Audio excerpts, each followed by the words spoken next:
주신 말씀 통해서 사랑이라고 하는 제목으로 말씀을 전하십니다. 귀한 은혜 함께 하시길 바라겠습니다. 오늘 본문에는 사랑이란 말이 8절에 2번 나오고 9절에 1번 나오고 10절에 다시 2번 나오고 석절로 된 짧은 본문이에요. 근데 사랑이란 말이 5번 나옵니다.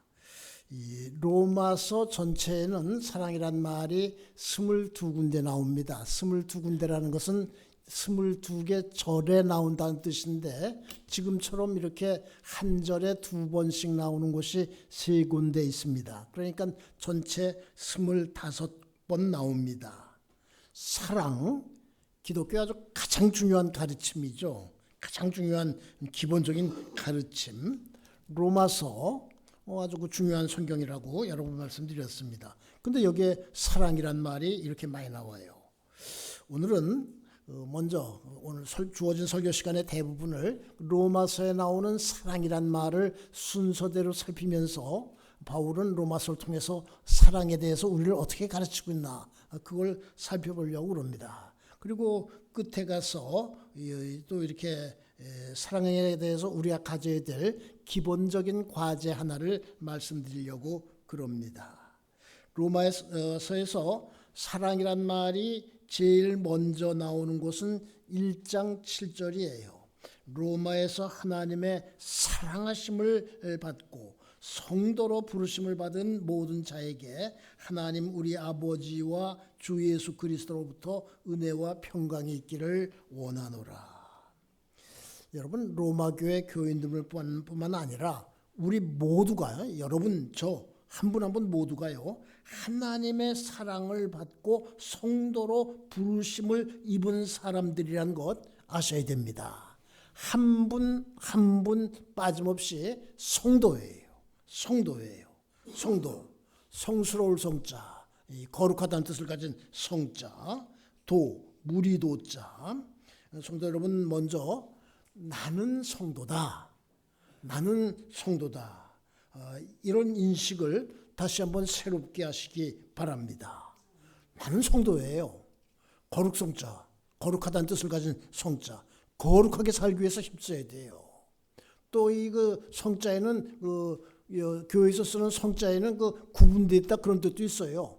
구분된 삶을 살기 위해서 힘써야 됩니다. 한번 손가락으로 자기를 가리키면서 나는 성도다 해보시기 바랍니다. 한번 해볼까요? 자기 가리키면서 준비하시고요. 자, 시작. 성도답게 사시기 바랍니다.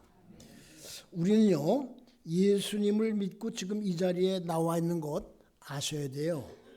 내가 결정해서가 아닙니다. 내 결정도 좀 작용했어요. 그것이 근본적인 거 아니에요.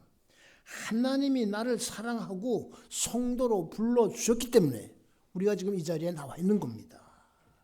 나이가 들어갈수록요, 점점 더 분명하게 깨달아지는 것이 있어요. 내가 믿음을 갖게 된 것, 하나님의 사랑 때문이다.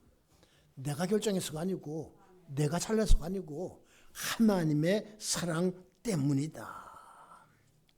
그 믿음을 버리지 않고 가지고 있는 거, 하나님의 사랑 때문입니다. 여러분 한번 생각해 보세요. 같이 믿은 사람, 나보다 더 이렇게 잘 믿는 것처럼 이렇게 여겨지는 사람들 가운데 지금 중간에서 그 믿음을 버린 그런 사람들, 그래서 성도가 아니라 속도가 돼버린 그런 사람들이 얼마나 많이 있습니까? 그런데 부족한 내가 여기까지 오면서 이렇게 믿음 생활을 계속하고 있어요. 하나님의 사랑 때문입니다. 이 교회를 헬라말로, 신약은 헬라말로 기록되어 있는데 헬라말로 에클레시아라고 그래요.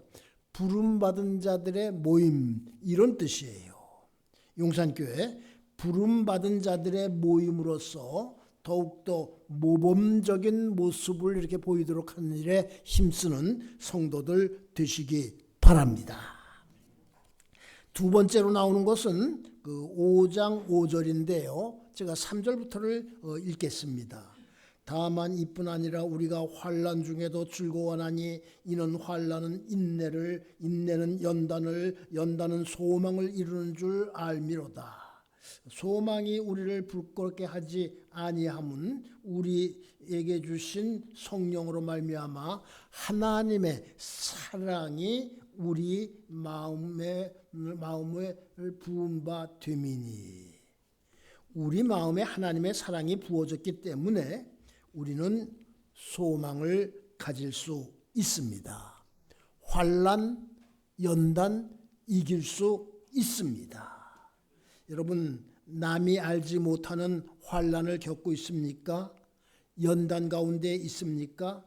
하나님의 사랑을 믿으며 소망을 새롭게 하시기 바랍니다. 재판할 때 요즘 재판 얘기가 늘 그 뉴스에 나오죠. 증인, 증언, 증거 이런 것들이 중요해요. 그런 것들이 아주 결정적인 그런 역할을 하죠. 하나님이 우리를 사랑하신다는 증거가 있습니다. 뭐죠? 5장 8절에 나오는데요. 우리가 아직 죄인 되었을 때 그리스도께서 우리를 위하여 죽으심으로 하나님께서 우리에 대한 자기의 사랑을 확증하셨느니라. 예수님께서 우리를 위해서 십자가에 달려 돌아가셨어요. 너무나 확실한 증거입니다. 예수님의 십자가 죽음 너무나 확실한 증거예요. 너무나 확실한 증거이기 때문에 이 5장 8절에서는 그냥 증거라고 하지 않고 뭐라고 그랬어요? 확증이라고 그렇게 말하고 있습니다. 담임 목사님께서 지난주일 설교에서 죽음보다 강한 사랑이란 말을 쓰셨습니다. 아가서 5장에 있는 그 말씀인데요.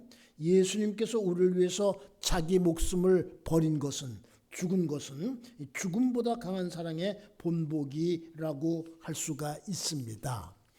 이제 8장 봅니다. 로마서 8장은 로마서의 최고봉이다, 이런 말씀 여러 번 드렸어요. 8장에 사랑이란 말이 네 군데 나오네요. 먼저 28절에 우리가 알거니와 하나님을 사랑하는 자 곧 그의 뜻대로 부르심을 입은 자들에게는 모든 것이 합력하여 선을 이루니라. 여기 다시 한번 그 부르심이란 말이 나와요. 제가 앞에서 말씀드렸죠. 우리가 여기 나와서 이렇게 그 신앙생활을 할 수 있는 거 하나님이 불러주셨기 때문이다. 근데 여기서 연속에는 좀 더 자세하게 곧 그의 뜻대로 부르심을 입은 자들. 최근에 나온 새 한글 성경 보니까는 이 말이 하나님이 미리 정해두신 계획대로 부르심을 받은 사람들, 이렇게 되어 있어요. 우리는요, 이해할 수 없는 일을 겪을 때가 종종 있습니다. 종종 있는 게 아니라 많이 자주 있다고 해도 이렇게 좋은 정도입니다. 이 억울한 일을 겪을 때도 많이 있어요. 그럴 때마다 내가 왜 이런 일을 겪어야 되지? 이런 일이 왜 나를 찾아왔지? 그러면서 아주 고민을 하게 됩니다. 근데 여러분, 많은 경우 시간이 지나고 나면 깨달아지는 것이 있어요. 합력하여 선을 이루기 위해서였구나. 모든 것이 합력하여 선을 이루니라. 아까 인용한 새 한글 성경, 모든 것이 한데 어우러져 좋은 결과를 이룹니다. 이렇게 번역되어 있습니다. 저는 이 설교를 준비하다가요, 글자 하나 때문에 큰 깨달음을 얻었습니다. 글자 하나, 뭘까요? 8장 28절 보면은 그 앞부분, 우리가 알거니와 하나님을 사랑하는 자, 이렇게 시작이 돼요. 하나님이 사랑하는 자가 아니에요. 하나님을 사랑하는 자. 여러분 모두 합력해서 이렇게 선을 이루는 그런 삶을 살고 싶으시죠? 하나님을 더욱 사랑하시기 바랍니다. 하나님의 사랑만 바랄 것이 아니라 우리도 하나님을 더욱 사랑해야 됩니다. 이 손바닥은요, 마주쳐야지 소리가 납니다. 하나님의 사랑, 하나님을 향한 우리의 사랑, 이것이 이렇게 마주쳐야지 이렇게 그 아름다운 조화가 이루어집니다. 이어서 35절 누가 우리를 그리스도의 사랑에서 끊으리요 환난이나 공고나 박해나 기근이나 적신이냐. 이 성경에 나오는 적신이란 말은 헐벗었다 그런 뜻입니다. 그 붉은 몸 그대로 헐벗음 그런 뜻인데요. 위험이나 칼이라. 그렇습니다. 우리를 위한 사랑에서 우리를 끊을 수 있는 것 아무것도 없습니다. 아무것도 없습니다. 환난, 곤고, 박해, 기근, 적신, 위험, 칼, 우리를 향한 하나님의 사랑 끊지 못합니다. 역설 같지만 그런 것들이 환난이나 공고나 그런 것들이 오히려 더 하나님을 가까이 하게 합니다. 하나님과 나를 더 이렇게 강하게 이렇게 연결시켜 주면서 이렇게 밀착시켜 주는 그런 체험도 가지고 있는 분들이 많습니다. 그런 체험들 이렇게 많이 하셨을 거예요. 그렇죠. 그다음에 37절 그러나 이 모든 일에 우리를 사랑하시는 이로 말미암아 우리가 넉넉히 이기느니라. 사랑하는 성도 여러분, 하나님의 사랑에 대한 확실한 믿음을 가지고 그 믿음에 힘입어서 여러 가지 어려움 이기시기 바랍니다. 8장 39절 높음이나 깊음이나 다른 어떤 피조물이라도 우리를 우리 주 그리스도 예수 안에 있는 하나님의 사랑에서 끊을 수 없으리라. 이렇게 말하고 있는데요. 그래요. 그리스도 예수 안에 나타난 하나님의 사랑, 예수님께서 지신 십자가를 통해서 확증된 그리스도의 사랑에서 우리를 끊을 수 있는 것 아무것도 없습니다. 누구도 그렇게 하지 못합니다. 앞에서 말씀드렸지만 그런 것들은 우리를 하나님과 더 이렇게 가까이 하게 하고 이렇게 밀착시키는 그런 역할을 하는 것을 우리가 많이 보기도 하고 체험하기도 합니다. 9장 13절 기록된 바 내가 야곱은 사랑하고 에서는 미워했다 하심과 같으니라. 이 모두 아시겠지만은 성경에 기록된 바 이런 말이 나오면 그건 무슨 뜻이에요? 구약에 기록되어 있는 것과 같이 이런 것입니다. 이게 성경의 구약과 신약은 이렇게 연결이 되어 있습니다. 상관이 없는 게 아니고요. 이렇게 연결이 이렇게 되어 있는데요. 이 말씀은 말라기서의 구약 제일 끝에 있는 성경이죠. 말라기서 1장 2절 3절에 나오는데 제가 읽어드리겠습니다. 여호와께서 이르시되 내가 너희를 사랑하였노라 하나 너희는 이르기를 주께서 어떻게 우리를 사랑하셨나이까 하는도다. 우리도 그런 질문 할 때가 많죠. 하나님이 나를 어떻게 사랑하셨습니까? 그렇게 질문할 때가 많은데요.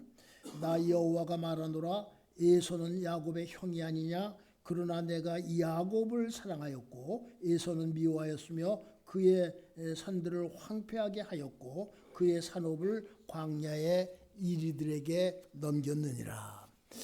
여러분 우리가요 에서의 반열이 아니고 야곱의 반열에 서 있는 것을 감사하시기 바랍니다. 여기 앞에 에서가 서 있는 줄이 있고 야곱이 서 있는 줄이 있는데 우리가 이렇게 야곱 줄에 야곱의 반열에 들어 있는 것 감사하시기 바랍니다. 11장 28절에서는요. 복음으로 하면 그들이 너희로 말미암아 원수된 자여 택하심으로 하면 조상들로 말미암아 사랑을 입은 자라 이렇게 말하고 있어요. 조상들로 말미암아 그렇죠. 이스라엘 믿음의 조상 아브라함에서 시작해서 이삭, 야곱 이런 믿음의 조상들 때문에 하나님의 사랑을 입은 자들이 됐습니다. 우리는요 우리 믿음의 조상들에게 감사드려야 됩니다. 올해 한국교회가 선교 140주년 행사를 많이 하고 있습니다. 특별히 감리교회가 아주 활발하게 그 일을 뭐 정동교회에서도 기념식하고 또 연합으로 하는데도 이렇게 중요한 역할을 하고 그렇게 하고 있는 것을 이렇게 보게 됩니다.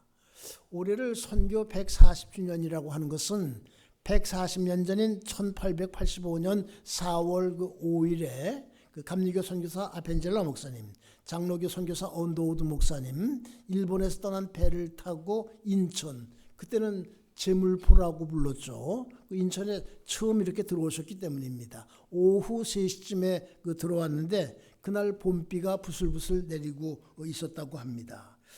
여기다 근거를 두고 올해를 선교 140년 이렇게 그 얘기를 하고 있습니다. 선교 140년이 사실은 그 이전부터 조금 이렇게 기독교하고 접촉이 있었기 때문에 기독교 140년이라고 하지 않고 선교 140년 그러는데요. 이 1885년 4월 5일 그 해의 부활절이었어요. 올해 우리 지금 드리는 예배도 부활절 찬송 뭐 이렇게 부활절 교동문 부활절을 중심으로 하고 이렇게 오늘이 그 부활절 둘째 주일이기 때문에 그렇게 이렇게 하고 있는데요. 1885년 4월 5일 그 해의 부활절이었어요. 부활절은 매년 그 날짜 정하는 법이 날짜가 달라요.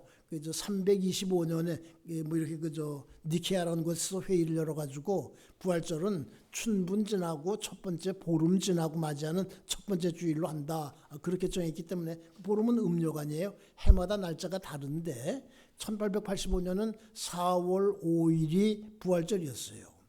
주일. 저는 부활절에 우리나라에 첫 선교사들이 들어왔다. 감리교 선교사 아펜셀라 목사님 부활절에 들어왔다. 이거 참 의미 있는 일이다. 참 복된 일이다. 그렇게 생각하고 있습니다. 이걸 잘 얘기를 하질 않기 때문에 혼자서 얘기하기가 좀 쑥스러운데요. 분명히 부활절에 첫 선교사가 들어왔다. 그래서 본격적인 선교가 시작됐다. 이건 참 축복된 일이다. 저는 그렇게 생각을 하고 있습니다. 아펜젤라 목사님이 이제 한국에 들어온 다음에 선교 본부 미감리회 보통 또 북감리회라고도 그러죠. 거기에 나 잘 도착했습니다 하는 선고 도착 보고 편지를 보냈는데 그 편지 끝에는 기도문이 들어 있습니다. 우리는 부활주일에 여기 왔습니다. 이날에 죽음의 철장을 부수신 주님께서 이 백성을 얽매고 있는 사슬을 끊으시고 하나님의 자녀들이 얻는 빛과 자유를 누리게 하소서. 이 한국의 첫 선교사 아펜젤라 목사님이 한국에 들어와서 드린 기도입니다. 이렇게 해가지고 기독교의 본격적인 선교가 시작되는데요. 우리 믿음의 조상들 초기 기독교인들 참 어려움을 보통 겪은 것 아닙니다. 그때까지 해오던 이 관습하고 달랐기 때문에요. 집안에서도 박해가 심했고 집안에서 쫓겨나기도 하고 제사 문제 같은 거 참 그냥 어려움 주는 그런 문제였고요. 그다음에 또 일제에 맞서가지고 독립운동하는데 교회가 앞장을 섰습니다. 그러니까 또 일본으로부터 박해 이렇게 많이 받았고요. 그때 기독교인은 전체 인구의 1%도 안 되는데 이렇게 감옥에 갇히고 그런 사람들은요 몇십 퍼센트 반 가까이 되는 그런 통계도 있습니다. 일제 말기 일본 사람들이 자기들의 이렇게 한국 사람들의 길을 꺾기 위해 가지고 신사참배를 강요했습니다. 자기들 황제나 무사들의 혼이 있는 거기 가서 절하게. 교회는 우상숭배라고 반대했죠. 순교자들이 많이 이렇게 생겼습니다. 해방 후 공산정권 때문에 더 그랬어요. 우리는요 그런 분들의 수고와 희생 위해서 지금 이렇게 자유롭게 신앙생활하고 있는 거예요. 믿음의 조상들에게 감사하시기 바랍니다. 그리고 기독교 이게 집안에서 이렇게 신앙생활하고 있는 부모님 성도들 기독교 부모님들, 기독교 집안 이렇게 조상들 감사하시기 바랍니다. 지금까지요 로마서 11장까지에 있는 사랑이란 말을 살펴보았습니다. 이제 12장 이하를 살펴보고 있겠는데요. 이 로마서가 말하는 사랑은 두 가지 종류가 있어요. 하나는 하나님의 사랑. 이거 종적인 사랑이라고 할 수 있습니다. 하나님 나 종적인 사랑. 세로 사랑이라고도 할 수 있겠고요. 수직적인 사랑이라고도 할 수 있겠고요. 또 하나는 그 이웃에 대한 사랑입니다. 우리들끼리에게 서로의 사랑. 이거는 횡적인 사랑, 가로 사랑, 수평적인 사랑이라고 할 수 있을 것입니다. 이 수직적인 사랑과 수평적인 사랑이 만나서 교차를 이루는 것이 바로 십자가. 그 십자가가 저렇게 만나죠. 그 다음에 교회도 또한 그렇습니다. 하나님의 사랑과 이 종적인 이런 사랑과 이웃에 대한 이 횡적인 사랑, 이것이 이렇게 교차를 이루는 그런 모습을 보여주는 것이 이 교회가 되어야 됩니다. 로마서 12장부터는 실천입니다. 이런 말씀 여러 번 드렸는데 로마서 12장부터는 실천적인 사랑, 이 수평적 사랑, 횡적인 사랑, 이웃에 대한 사랑이 많이 나오고 있습니다. 거의 12장 이하는 그런 사랑의 이야기입니다. 먼저 12장 9절, 사랑에는 거짓이 없나니 악을 미워하고 선에 속하라. 거짓이 들어있다면 그건 사랑이 아닙니다.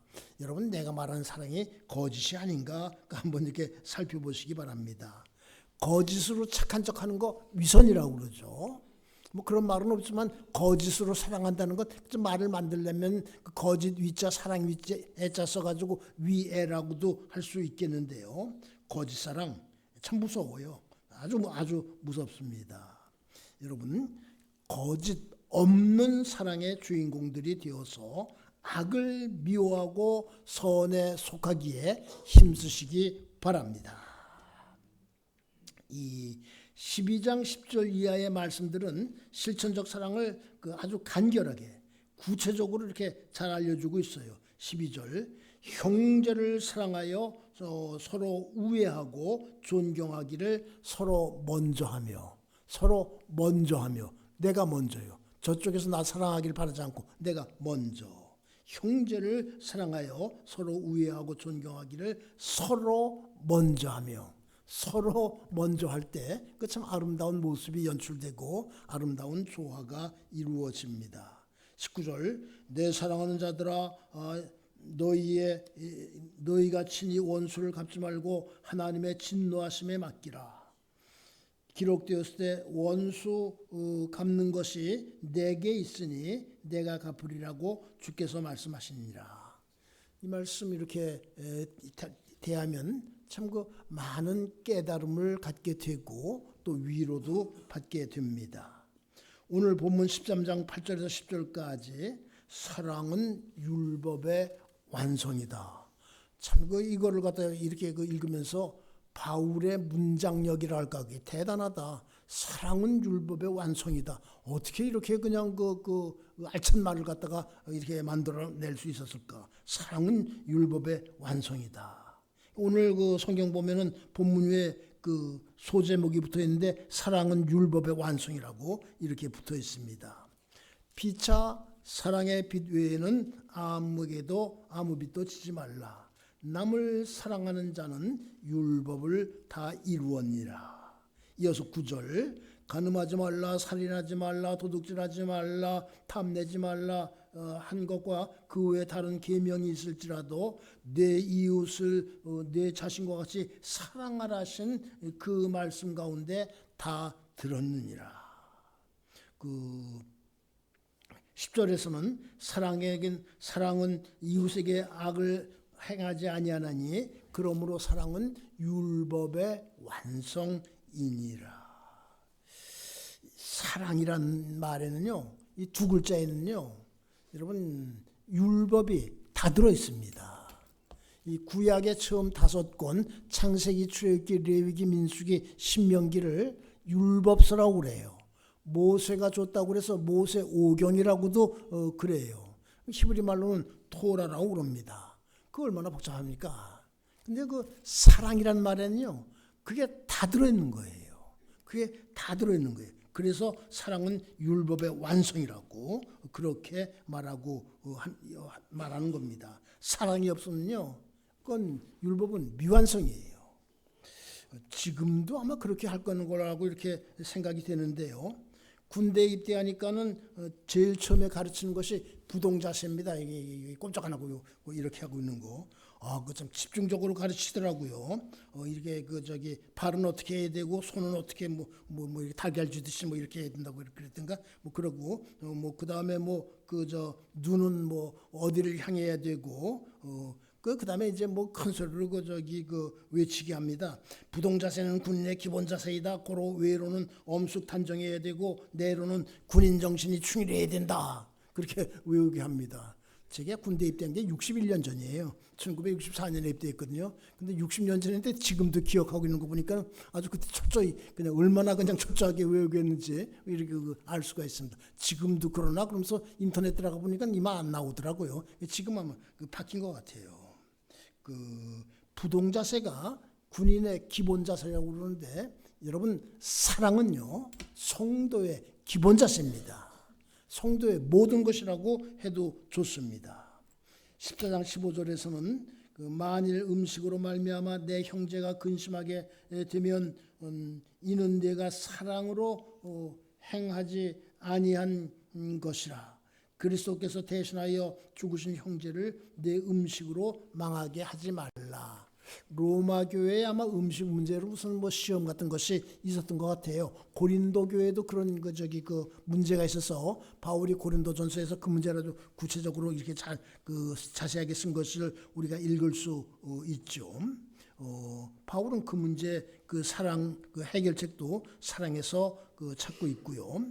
15장 30절의 말씀 형제들아 내가 우리 주 예수 그리스도와 성령의 사랑으로 말미암아 너희를 권하노니 너희 기도에 나와 힘을 같이하여 나를 위하여 하나님께 빌라. 이웃에 대한 우리의 사랑의 구체적인 표현은 기도입니다. 여러분 이웃을 위해서 힘써 기도하시기 바랍니다. 로마서의 끝장 16장 거기 사랑이란 말이 여러 번 나와요. 4번 나오는데 모두 개인 이름에 연결되어 있습니다.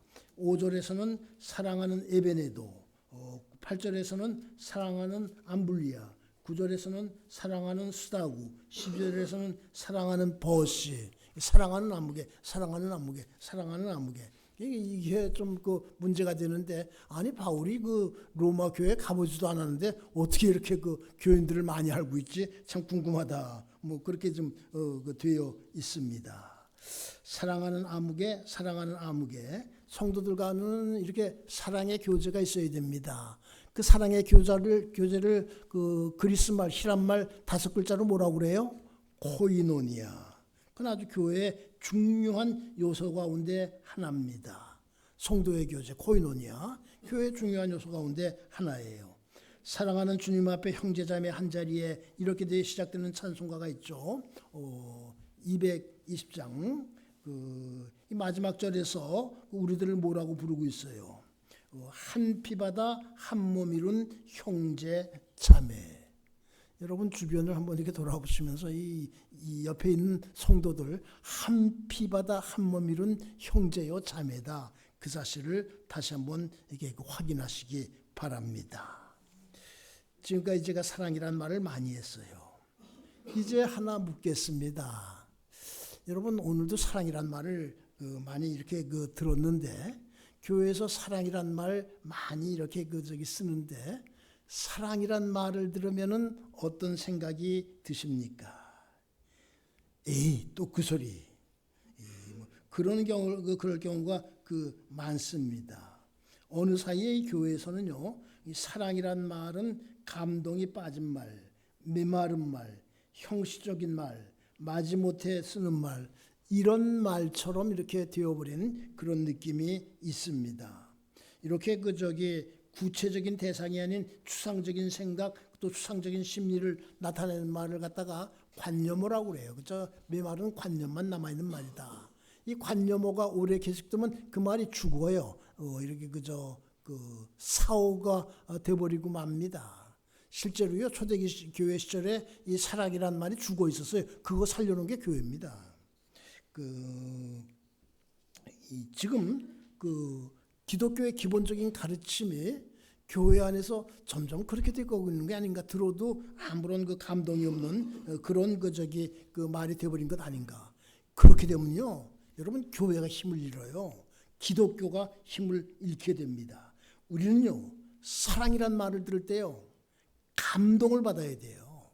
감격을 느껴야 됩니다. 강제구라는 군인이 있었습니다. 뭐 잘 아실 거예요. 원래 대위였는데 소령으로 이렇게 진급을 해서 강제구 소령 그러는데요.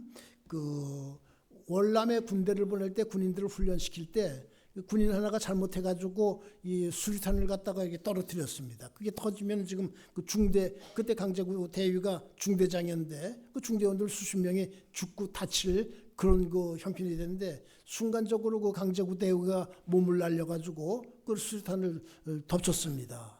수류탄 폭발해서 강제구 대위의 몸은 산산조각이 났지만은 중대원들은 그저 경상자 몇 생겼을 그런 그렇게 되었을 뿐입니다.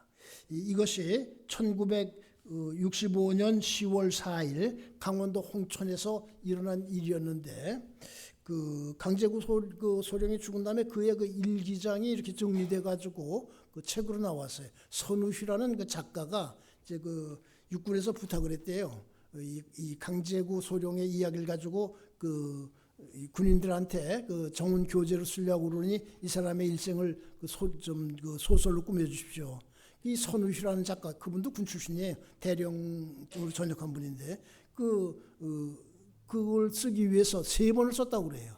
처음에는 군신화, 아주 군대의 신처럼 만들기 위해서 잘 꾸몄는데 너무 그냥 심하게 꾸민 것 같다. 그 다음에 소설 형식으로 썼다가 근데 강제구의 일기장 보고 그가 남긴 비망록 이런 거 보니까 너무 순수하고 감동적이어서 그거 600여 매인가 써놓은 거 다 밀어버리고서 일기 중심으로 새로 이렇게 썼다. 별빛은 산하에 가득히라고 해서 제가 군대 생활할 때 그 책이 나왔는데 거기에 이런 얘기가 나와요.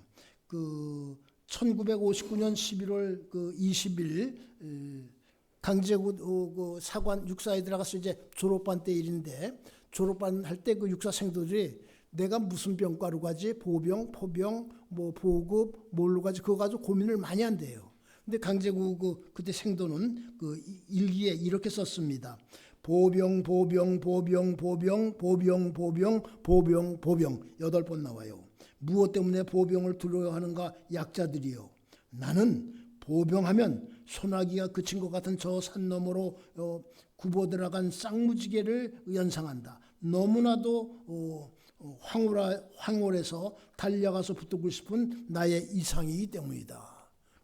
보병 장교에 대해서 그렇게 아주 그냥 황홀감을 느끼고 두말하지 않고 이렇게 그냥 보병을 지원해가지고 수도 사장인가 그래서 중대장 하다가 이렇게 그런 일을 갖다 이렇게 만났는데요. 이렇게 철저한 군인 정신이 있었기 때문에 강제구 대위는 순간적으로 수리탄이 지금 막 폭발하려고 하는 순간적인 순간에 그런 일을 갖다가 이렇게 할 수가 있었습니다. 이분 크리스찬이었어요. 유품에서 성경이 나오는데 육사에 있는 박물관에 가면 그 성경이 전시되어 있다고 그렇게 들었습니다. 이분이 소위에서 중위로 진급할 때 군목님이 자기가 쓰던 계급장을 달아줬대요. 일기장 보면은 군목님의 계급장을 받았으니 이보다 더 큰 축복이 어디 있겠는가 이렇게 적혀 있어요.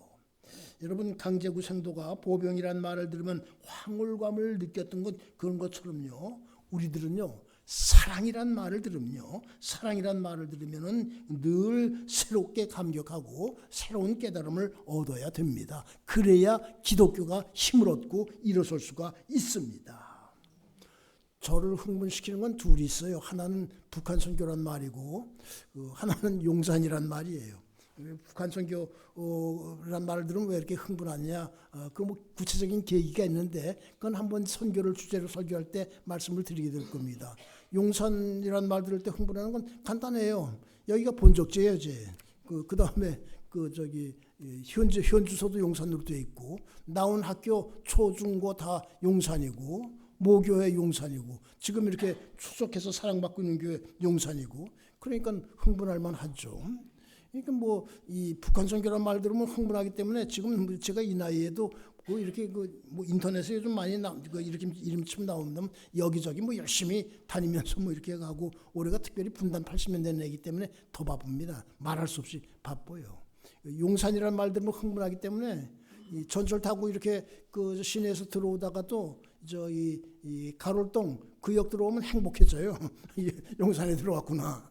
그럴 정도로 용산 거리 걸을 때도 그렇게 행복감을 갖다 이렇게 느끼고 그러는데요. 여러분 사랑이란 말을 들으면서 흥분을 느낄 때 내가 기독교인이라는 사실이 더 감사를 드리게 됩니다. 하나님의 사랑을 더욱 실감 있게 깨닫게 됩니다. 성도 여러분, 사랑이란 말을 들을 때 에이 또 그 말 하지 해서는 안 됩니다. 감동, 감격, 흥분을 느끼시기 바랍니다. 저는 오늘 설교 제목을 뭐라고 정할까? 세 가지를 이렇게 우선 썼어요. 첫 번째, 로마서가 가르치는 사랑. 좋은 제목이죠. 두 번째, 성경에 있는 말씀 그대로 사랑은 율법의 완성. 세 번째, 사랑 그리고 느낌표. 이렇게 보냈더니 우리 지금 이 영상을 맡고 있는 조효준 청년이 하는 말이 그거 전에 한번 쓰신 제목 아니에요? 맞아요. 전에 한번 썼어요. 제가 그 말 듣고 기억하네 그런 것도 있고 다른 사람들도 다 이렇게 기억했으면 좋겠다 그랬는데요. 뭐 전에 한번 쓴 거지만요. 이거 택할까 저거 택할까 특별히 사랑은 율법의 완성 아까 말한 것처럼요. 이런 아주 완전한 문장이 없어요. 뭐 그러다가요. 그래도 사랑이란 말에 감동을 느껴야 된다. 그거 강조하기 위해서 이 말 다시 한번 택하고 그리고 느낌표를 덧붙였어요. 이제 말씀 마칩니다. 로마서가 말하는 사랑, 이 수직적인 사랑, 하나님의 사랑, 수평적 사랑, 이웃 사랑, 이 교훈을 잘 깨닫고 사랑이란 말을 들을 때 감격하시는 사랑하는 성도 여러분 되기를 주님의 이름으로 축원합니다. 기도하시겠습니다. 말로 형용할 수 없는 크신 사랑을 부족한 저희들에게 베풀어 주신 주님, 그 하나님의 사랑을 이 시간 새롭게 깨닫고 감사를 드리게 하여 주시옵소서. 저희도 하나님을 더욱 사랑하기에 힘쓰게 하여 주시옵소서. 이웃을 사랑하는 일을 잘 실천하게 하여 주옵소서. 용산교회 사랑의 공동체로서 좋은 본보기가 되게 하여 주시옵소서. 사랑이란 말을 들을 때 또 할 때 감격과 흥분이 넘치게 하여 주시옵소서. 사랑의 모범을 보여주시고 완전한 사랑을 이렇게 십자가를 통해서 완성하신 예수님의 이름으로 기도하옵나이다. 아멘.